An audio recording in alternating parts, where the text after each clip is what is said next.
ce moment. On a la chair de poule en plateau. David Dunal, regardez, Antoine Griezmann et Olivier Giroud, ça y est, qui se sont mis dans l'ambiance et qui sont en train,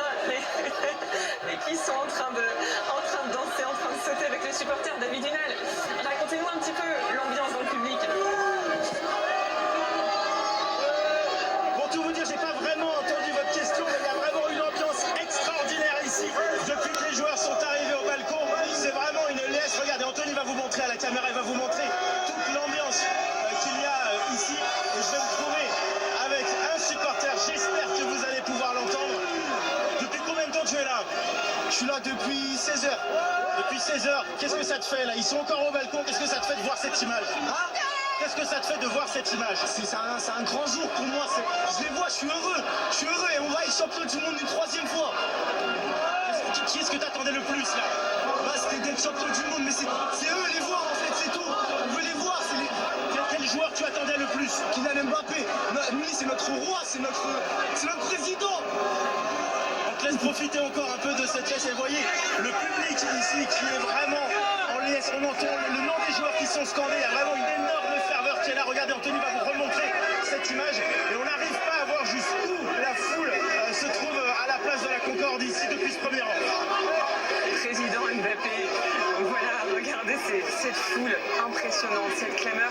Et on regarde depuis tout à l'heure le visage de ces joueurs, Raphaël, qui prennent le temps, je le disais, qui sont là depuis plusieurs minutes sur ce balcon en train de saluer la foule. Et les visages qui changent. On a des sourires, et puis après les visages se referment, et puis après ça saute, et puis après ça se calme. On a l'impression qu'ils sont traversés par une multitude d'émotions quand même. Décalage entre ce public en transe presque et ces joueurs un petit peu stoïques et le visage fermé, et puis petit à petit ils ont commencé à se dérider, j'ai envie de dire, à se mettre dans l'ambiance, certains plus que d'autres, c'est vrai, on a parlé de Kylian Mbappé bien évidemment, mais ça y est, je pense que là maintenant il faut compter qu'ils avaient retrouvé leur public quelque part. On disait qu'ils étaient peut-être un peu loin de leurs fans au Qatar, et là on se rend compte qu'effectivement ils ont été quand même massivement soutenus, en tout cas depuis la France. Il y a deux ambianceurs dans cette équipe, c'est Olivier Giroud et Antoine Griezmann qui sont en train de préparer un nouveau clapping pour la foule. Visiblement, ils profitent. On va pas vous donner le plaisir, on va l'écouter celui-là aussi.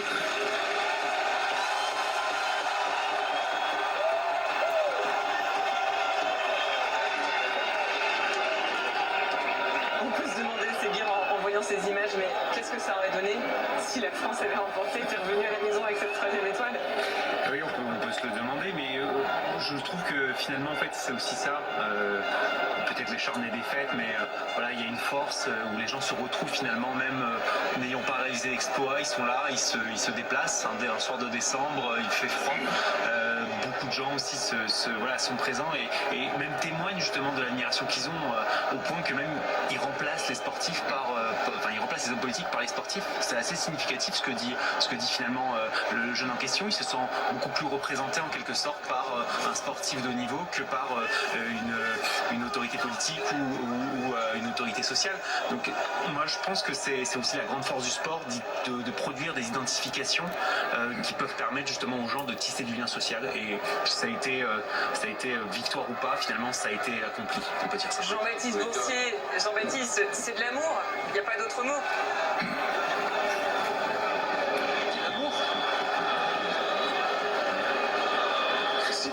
Si c'est la question, la réponse est oui. Si c'est la question, la réponse est oui. C'est de l'amour, c'est du... Je sais pas, c'est de la reconnaissance, mais ce qui est beau dans la reconnaissance, du coup, c'est que c'est dans les deux sens. Les joueurs, vous avez vu, ils n'ont pas envie de quitter le balcon, ils sont bien, ils lancent des clappings, et ils retrouvent le sourire après la défaite d'hier. Et les gens, ils n'ont pas envie de les quitter. Il y a quelque chose quand même, c'est qu'on a passé un mois avec cette équipe de France, ils étaient loin de nous, c'est le cas de chaque compétition internationale, ils étaient à 6 heures de vol, donc on a regardé ça de loin, on a été de plus en plus nombreux à les regarder, et là ils sont là, vraiment, ils sont physiquement là, donc ça change absolument tout. Timothée, quand on observe des joueurs nous faire vibrer dans un stade, et puis là d'un coup ils sont à 10 mètres, 20 mètres, 50 mètres, 100 mètres pour ceux qui sont le plus loin, C'est fou. C'est fou, c'est très très beau. Et puis tu l'as dit Jean-Baptiste, c'était très difficile de se rendre au Qatar. Il y avait 3000 supporters en moyenne pour les matchs de l'équipe de France. Et souvent, il faut le dire, sur les matchs de l'équipe de France, très peu d'ambiance. On s'est un petit peu ennuyé à ce niveau-là.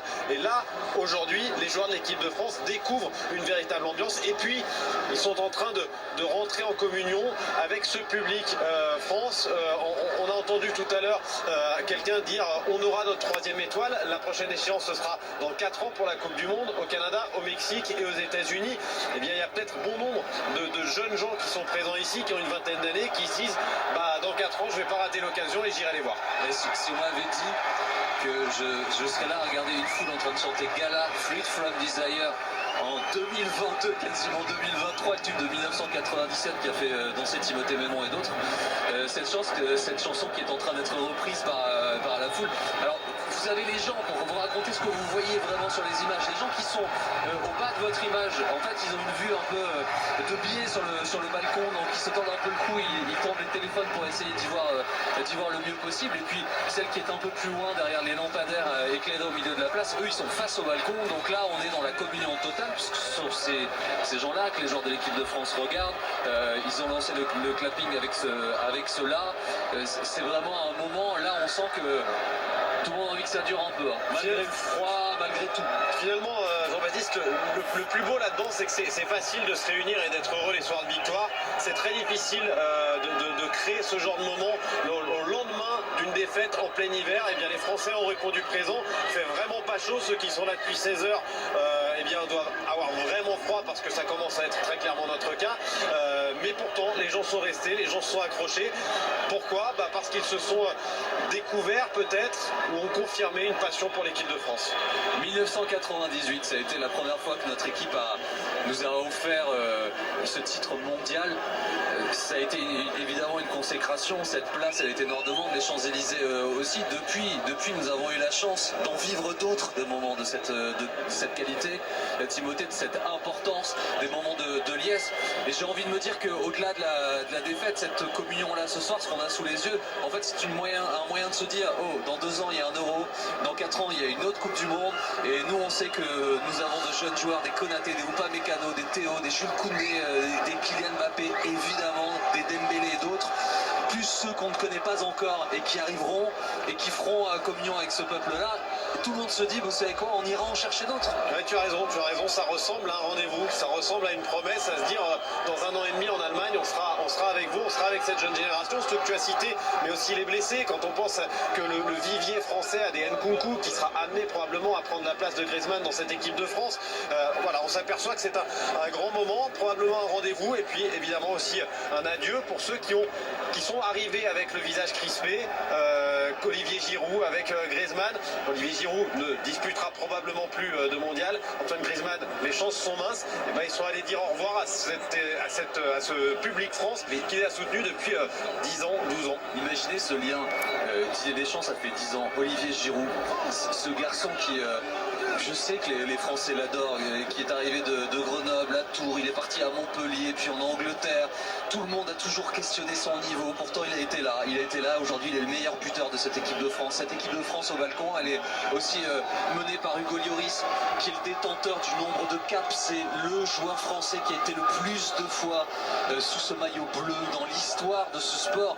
Antoine Griezmann, qui nous a apporté cette 2e Coupe du Monde en 2018. Kylian Mbappé, 23 ans, il a 24 ans. Demain, c'est le nom qu'on a le plus entendu dans la foule ce soir, ici, place de la Concorde. Triplé hier soir, triplé dans une finale de Coupe du Monde. Forcément, les Français aiment ces bleus, Timothée, forcément qu'il y a un lien, alors qu'il y a un nouveau clapping qui part dans la foule. Ouais, les Français sont tombés amoureux de ces bleus, ont appris à aimer l'équipe de France. Parce qu'encore une fois, on le disait, il y a 20 ans, j'avais 15 ans, vous deviez avoir à peu près le même âge que moi, voire plus.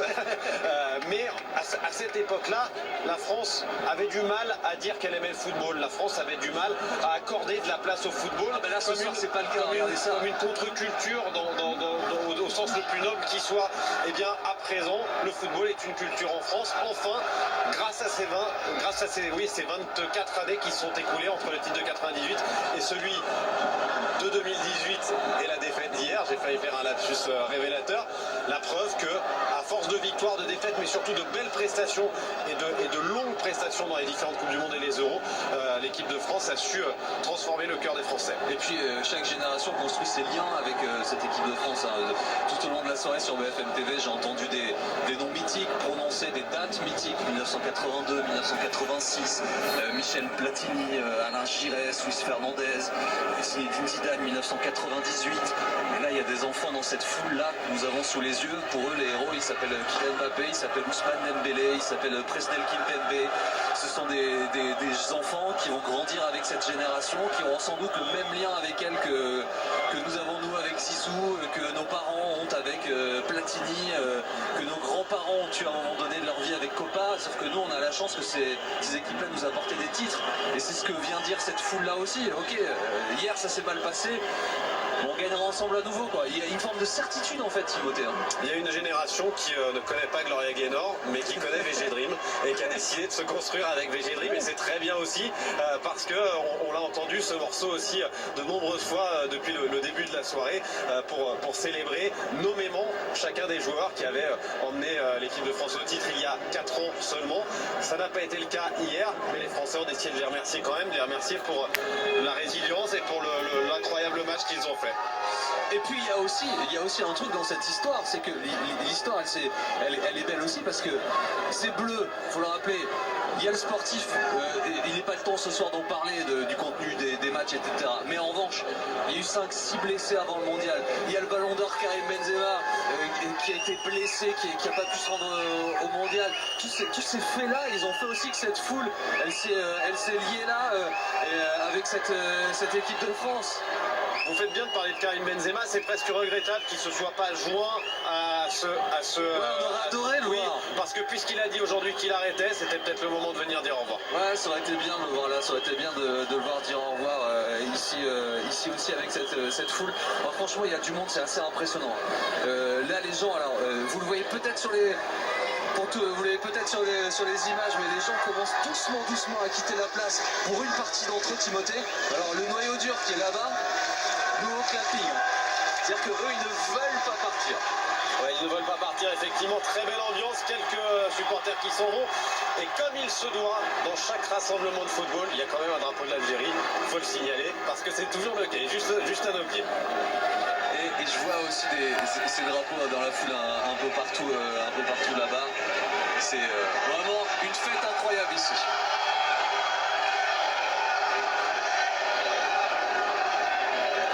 Timothée Mémon en direct de la place de la Concorde avec cette image qui est absolument incroyable, cette foule incroyable, plusieurs dizaines de milliers de personnes qui sont donc venues célébrer ce soir l'équipe de France, les joueurs, les 24 joueurs de l'équipe de France, leur sélectionneur, le staff évidemment, défait hier. Et malgré tout, remercié et salué par cette foule. On va rester dans la foule. Je ne sais pas si David Dunal nous entend. David, est-ce que vous êtes toujours en direct avec nous? Est-ce que vous nous entendez malgré la foule autour de vous, David? Bah écoutez, c'est festif, il y a une ferveur incroyable ici. Anthony va vous le montrer à la caméra. Tous les supporters qui sont venus ici, certains ont attendu plus de 4 heures. Il y a des feux d'artifice qui sont tirés, il y a des fumigènes qui sont craqués. Il y a des personnes que j'aperçois qui ont grimpé tout en haut d'une statue. Il y a des personnes qui se trouvent tout en haut d'une fontaine ici. Bah, c'est vraiment une effervescence incroyable. On se trouve avec ce supporter qui est avec nous. Qu'est-ce que ça fait de vivre ce moment-là? Aujourd'hui, c'est que de la fierté.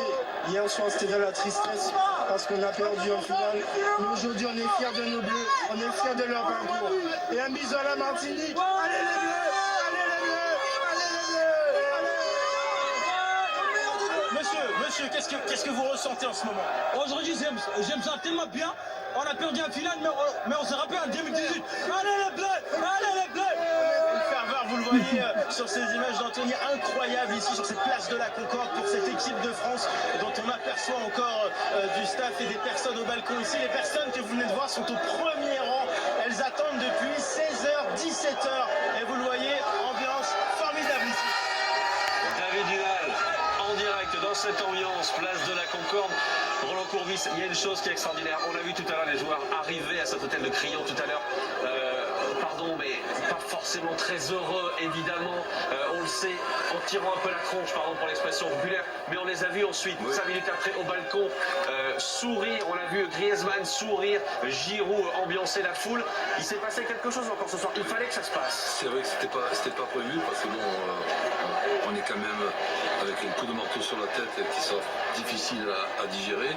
Mais là, ça va faciliter la digestion. Cette soirée qui est vraiment sympathique. D'ailleurs, on le voit au début avec les sourires qui étaient un petit peu difficiles. Et après, c'était devenu sympa. Donc je ne m'attendais pas sincèrement à un engouement aussi important. Ah, vous vous attendez pas à cette foule-là? Oui, absolument.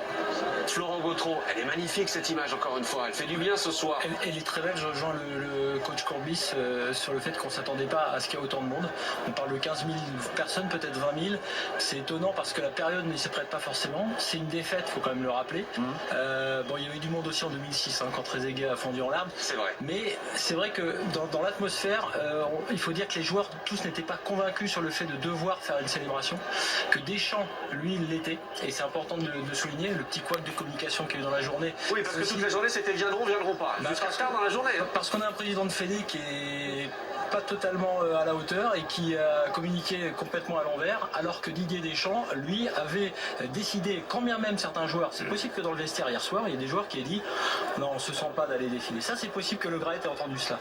Mais ensuite, Deschamps a pris les choses en main, c'est encore lui le boss, on l'a encore vu à la descente de l'avion et dans le car, c'est lui qui décide quand il faut y aller. Et c'est lui en premier, effectivement, avec Hugo Lloris qui est sorti. Et Deschamps a dit il faut le faire. Ça fait partie du job, il faut le faire. Et je pense qu'ils ne le regrettent pas, les joueurs, ce soir, d'avoir eu cette communion-là. On va la revoir, évidemment, cette image, c'est l'image de la soirée, c'est l'image qu'on attendait tous. Regardez, il était un peu plus de 21h30 quand c'est bleu. On va revoir cette image, sont arrivés au balcon du Crillon, place de la Concorde à Paris. Vous la voyez, cette image magnifique, c'était il y a quelques minutes. Mbappé à droite, Rabiot, tout le monde est là.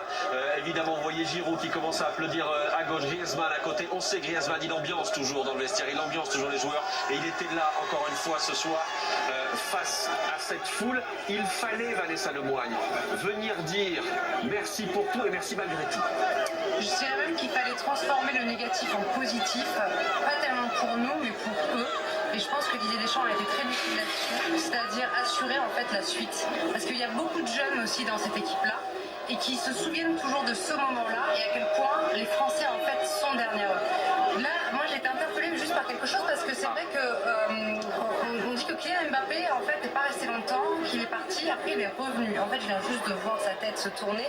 Il a vu le sélectionneur, il a vu Hugo Lloris. Je pense qu'il avait envie d'être sur la photo avec les deux. Une forme peut-être, on verra pour la suite, mais de soutien aussi peut-être de se tenir aux côtés de Didier Deschamps pour la suite. Il y a une différence quand même, on l'a remarqué sur l'analyse des visages, c'est important. Tout le monde n'était pas dans le même état d'esprit et on peut le comprendre. Ça n'a rien à voir avec le public qui était en face, ils avaient tous envie de célébrer avec. Mais Kylian Mbappé, Vanessa a raison de remarquer qu'au départ, il a été fermé quand même toute la soirée. Ouais, lui il est encore dans la défaite d'hier, alors que Griezmann et Giroud profitent. Giroud est au max de ce qu'il peut faire, parce qu'à 39 ans, je suis pas certain que déjà il ne devait pas être là. Mais je pense que Giroud, lui, il a compris qu'il fallait en profiter. Griezmann aussi, alors que certains étaient plus toujours dans la déception. Et c'est vrai aussi que Deschamps, je l'ai regardé, il regardait aussi tout ce que faisaient tous ses joueurs. Chef de meute, oui. Chef de meute, chef de troupe, Antonin. Ouais, juste un mot, si on regarde de l'autre côté, c'est-à-dire pas le balcon mais la foule, qui aujourd'hui en France peut fédérer et provoquer cette espèce de ferveur-là? C'est ça qui est dingue. C'est-à-dire que peut-être Johnny Hallyday en son temps, et encore, mais aujourd'hui, quelle rockstar, quelle personnalité. Pour une défaite? Pour une défaite du jour au lendemain, venir sur un balcon en plein hiver et provoquer cette ferveur-là, ces milliers de personnes rassemblées, ça dit quelque chose quand même encore de ce que le sport et de ce que cette équipe de France est capable de faire, de fédérer comme aucune autre manifestation, que ce soit les politiques, les rockstars ou quoi que ce soit. Ça nous dit aussi quelque chose de notre société et de l'importance du football pour tous ces gens qui sont venus ce soir. Jean-Luc Vasseur, encore une fois, on a ces images, on garde un œil sur ces images en bas à gauche. C'était tout à l'heure, il y a quelques minutes maintenant, c'est cette équipe de France qui saluait cette foule, place de la Concorde. Jean-Luc Vasseur, on sait à quel point les relations entre l'équipe de France et ses supporters et son public ont parfois été compliquées. J'allais dire, il fallait revenir ce soir, il fallait revenir à Paris ce soir, saluer cette foule. pour qu'il n'y ait pas de malentendu, pour que l'équipe de France dise aussi on vous a entendu, on a bien compris que vous nous avez soutenus, et peut-être que certains joueurs vont découvrir ce soir à quel point ils ont été aimés aussi. Oui, l'équipe de France appartient à la nation et il y avait ce besoin de communion, ce besoin de s'ouvrir. Ils sont restés pendant un mois dans une bulle complètement hermétique à toute l'émotion qu'ils ont pu soulever, et là eh ben, ils ont ce retour, ce feedback en plein, et c'est vrai que ça détend un peu les visages et on retrouve le sourire. Et je voudrais rappeler une chose, c'est dans les terreaux des défaites que se font les victoires, les prochaines victoires. Et Kylian Mbappé a envoyé un tweet dans ce sens-là, et je peux vous dire que Nous reviendrons, et je pense que lui il est programmé. Et ben nous on va revenir sur place de la Concorde avec vous, Jean-Baptiste Boursier, toujours en direct avec Timothée Méon, avec cette foule qui est en train de se disperser, qui reste compacte, mais vous avez vécu, j'allais dire, un point final absolument magique. Ah oui, on a vécu un moment qui marquera l'histoire du foot français, c'est clair, Maxime, et franchement la place est en train de se vider, mais doucement, vraiment doucement.